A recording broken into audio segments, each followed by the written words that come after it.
ఎస్ఈబీఐ rules మారిపోయాయి. F&O traders కోసం ఇది mass level alert.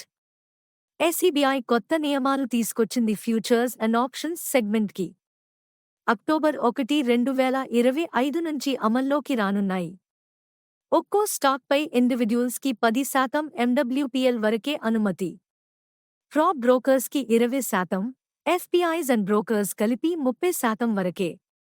Index options 1,500 కోట్ల రూపాయలు నెట్, 10,000 కోట్ల రూపాయలు gross FTQY limit.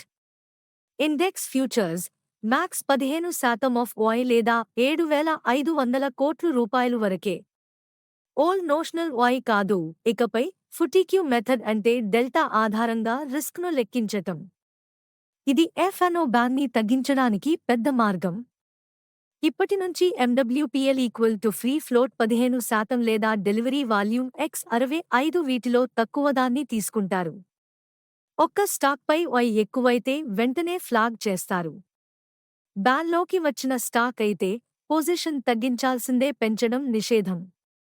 Cash market లాగే డిసెంబర్ 6, 2025 నుంచి ఎఫ్ఎన్ఓకి కూడా ప్రీఓపెన్ సెషన్ వస్తోంది. నాన్ బెంచ్ మార్క్ ఇండెక్స్లో కనీసం 14 స్టాక్స్ ఉండాలి. మ్యూచువల్ ఫండ్స్, ఏఐఎఫ్స్ కూడా ఆప్షన్స్ ని FTQ బేస్ మీద లెక్కించాలి. ఎస్ఈబీఐ కొత్త ఎఫ్ఎన్ఓ నియమాలు మార్కెట్ స్టెబిలిటీ, రిస్క్ మేనేజ్మెంట్కి కీలకం. ట్రేడర్స్గా మీ స్ట్రాటజీలు ఇప్పుడు మార్చాల్సిన టైం ఇది. ఈ వీడియో నచ్చితే లైక్ చేయండి, షేర్ చేయండి. మరిన్ని మార్కెట్ అప్డేట్స్ కోసం ఏఆర్ స్టాక్ విస్పరర్స్ ఫాలో అవ్వండి.